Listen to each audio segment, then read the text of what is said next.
የኔቶ ሊቃኖች እና የሊበራል ኢምፔሪያሊዝም ርዕዮተ ዓለም መሰረቶች።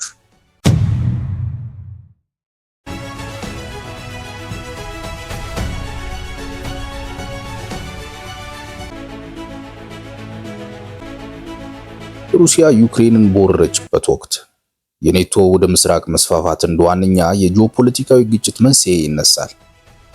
ይሁን እንጂ ከዚህ ወታደራዊ ስትራቴጂ በስተጀርባ መስፋፋቱን አመክንዮአዊና ስነ ምግባራዊ የሚያደርጉ የምዕራባውያን ፈላስፎች አስተሳሰቦች ቁልፍ ሚና ይጫወታል። እነዚህ ሐሳቢዎች የሊበራል ዲሞክራሲን እንደ ሁለንተናዊ እሴቶች በመሰየም የኔቶን ጣልቃ ገብነት እንደ ታሪካዊና ሞራላዊ ግዴታ ያቀርቡታል። የትንታኔ የአራቱን ቁልፍ ፈላስፎች አስተሳሰብና በዩክሬን ጦርነት ዙሪያ ያላቸውን ምሁራዊ ተጽዕኖ ይመረምራል።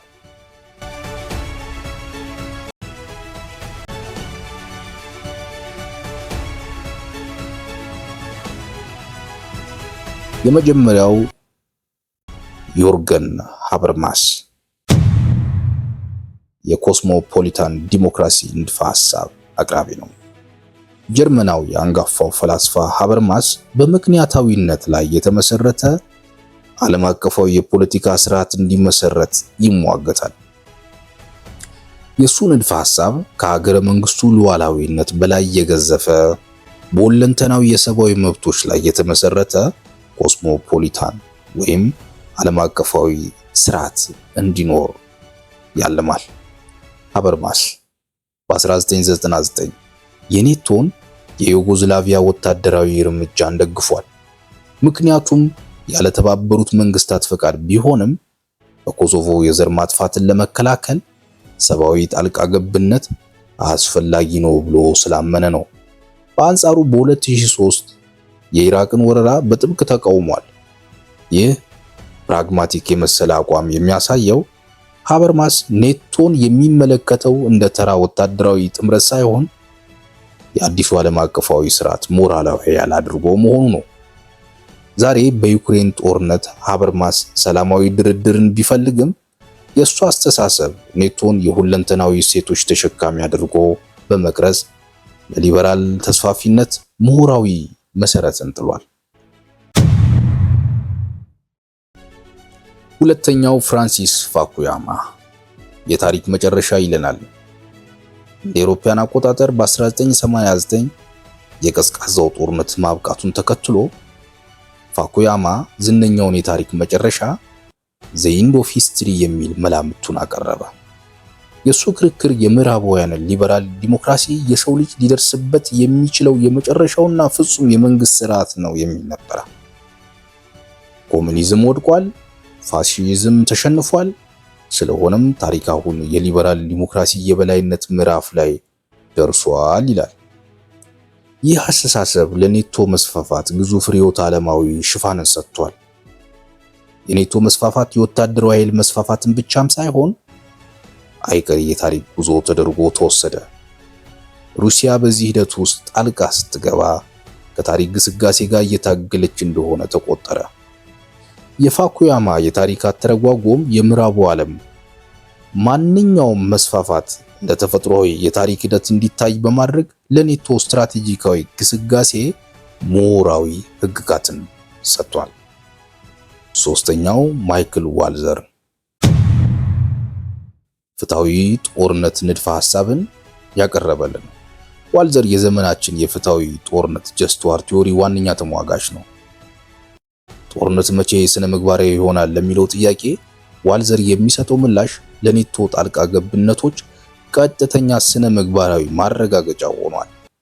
ዋልዘር እንደሚለው ጦርነት ፍትሃዊ የሚሆነው ራስን ለመከላከል፣ ሌሎችን ከአጥቂ ለመጠበቅ ወይም ከባድ የሰብአዊ መብት ጥሰቶችን ለማስቆም ሲባል ብቻ ነው። በዩክሬን ጦርነት ዋልዘር ግልጽ አቋም ወስዷል። ዩክሬንን በከፍተኛ ደረጃ ማስታጠቅ ብቸኛው ፍትሃዊ መንገድ ነው ብሎ ያምናል። አሁን ካለንበት ሁኔታ ለመውጣት ያለው መንገድ በወታደራዊ ድል በኩል ብቻ ነው የሚለው ንግግሩ የኔቶን የጦር ስትራቴጂ ሙሉ በሙሉ ያንጸባርቃል። የአቋም ዲፕሎማሲያዊ መፍትሄዎችን ከማጤን ይልቅ ወታደራዊ መፍትሄን እንደ ብቸኛ የሞራል አማራጭ ያቀርባል። አራተኛው በርናርድ ሄነሪ ሌቭ የስልጣኔ ግጭትን ያቀርብልናል። ከነዚህ ሁሉ ፈላስፎች መካከል እጅግ ቀጥተኛና አክራሪ የሆነው ፈረንሳዊ ሌቪ ነው። ሌቪ ምዕራባውያንን የሁለንተናዊ ሰብአዊ መብቶች ብቸኛ ጠባቂ አድርጎ ይፈርጃል። እሱ የኔቶ ተልዕኮ ከጂኦፖለቲካዊ በላይ ሲሆን ለስልጣኔ ትግል ይቆጠራል።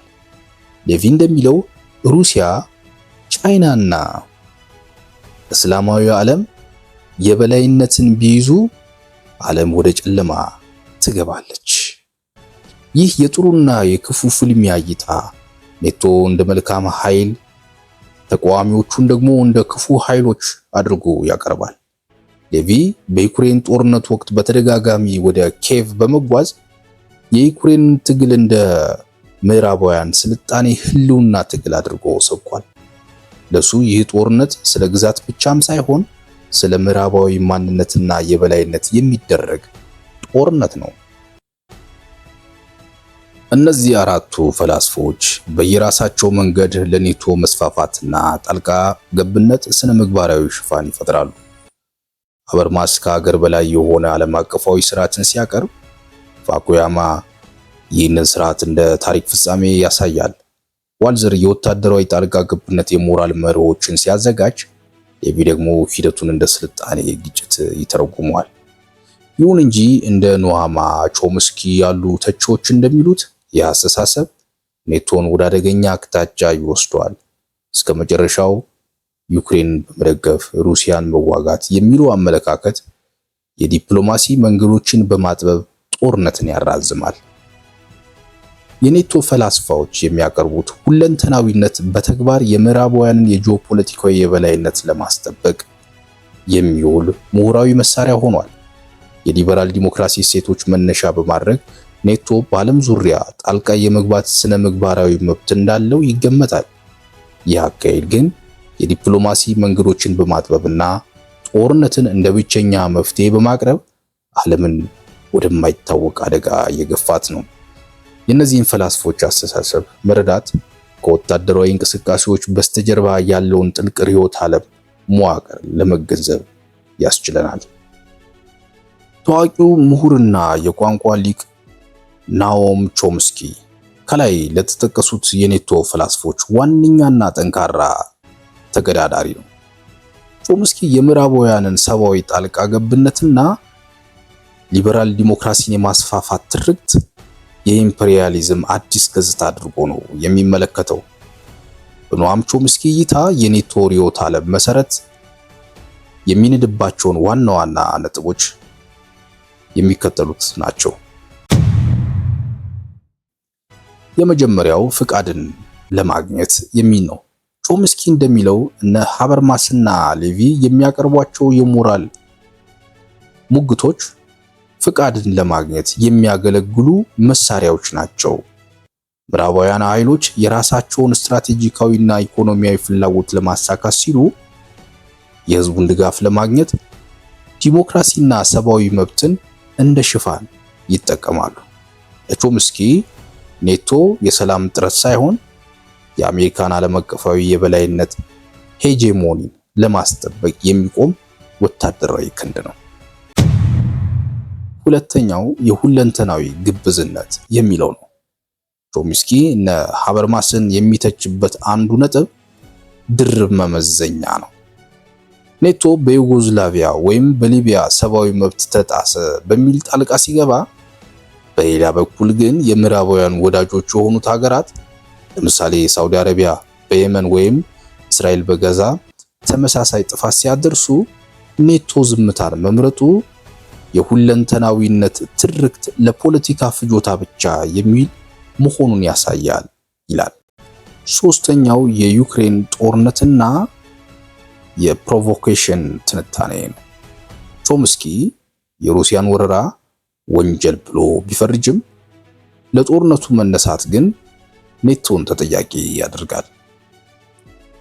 የኔቶ መስፋፋት ኔቶ ወደ ሩሲያ ድንበር መጠጋቱ ለሩሲያ የህልውና ስጋት መሆኑን ምዕራባውያን እያወቁ መግፋታቸው ጦርነቱ እንዲቀሰቀስ የራሳቸውን ሚዛን ደፍተዋል ይላል። ሌላው እስከ መጨረሻው ዩክሬናዊነት ነው። ቾምስኪ እንደሚለው ምዕራባውያን ዩክሬንን እያስታጠቁ ጦርነቱን የሚያራዝሙት ሩሲያን ለማዳከም ሲሉ ብቻ ነው። ይህ ደግሞ ዩክሬን ለመስዋዕት ወይም ፕሮክሲ መጠቀም ነው ብሎ ያምናል። አራተኛው የታሪክ መጨረሻ ወይስ የሰው ልጅ መጨረሻ የሚል ነው። ቾምስኪ ለፋኩያማ የታሪክ መጨረሻ መላምት የሚሰጠው ምላሽ እጅግ አስገራሚ ነው። ሊበራል ካፒታሊዝም ዓለምን ወደ ከፍተኛ የአየር ንብረት ለውጥና የኒውክሌር ጦርነት ስጋት እየገፋ ባለበት ወቅት ይህንን ስርዓት እንደ ፍጹም አድርጎ ማቅረብ የታሪክ መጨረሻን ሳይሆን የሰው ልጅን መጨረሻ ሊያፋጥን ይችላል ሲል ያስጠነቅቃል። ቾምስኪ የኔቶ ፈላስፎች የሚገነቡትን የሞራል ማማ በማፍረስ ከጀርባው ያለውን የኃይል ሚዛንና የጥቅም ግጭት ቁልጭ አድርጎ ያሳያል። በሱ እይታ እውነተኛ ሰላም የሚመጣው በአንድ ወገን የበላይነት ሳይሆን የሌሎችን ስጋት በመረዳትና በዲፕሎማሲያዊ ድርድር ብቻ ነው ይላል። እንግዲህ የዛሬው ውይይታችን እዚህ ላይ ያበቃል። የኔቶ ፈላስፎች የሚያቀርቡት ሁለንተናዊና የቾምስኪ የኢምፔሪያሊዝም ትችት የሚያሳዩን አንድ ሀቅ አለ። ዓለማችን በአሁኑ ወቅት በአደገኛ የርዕዮተ ዓለም ፍጥጫ ውስጥ ትገኛለች። በአንድ በኩል የሊበራል ዲሞክራሲ መስፋፋት እንደ ታሪክ አይቀሬ ጉዞ የሚመለከቱ ኃይሎች ሲኖሩ፣ በሌላ በኩል ደግሞ ይህ መስፋፋት ዓለምን ወደ ሞቃታማው ሰላምና ወደማይታወቀው ጥፋት እየገፋት ነው የሚሉ ድምጾች እየበረከቱ መጥተዋል።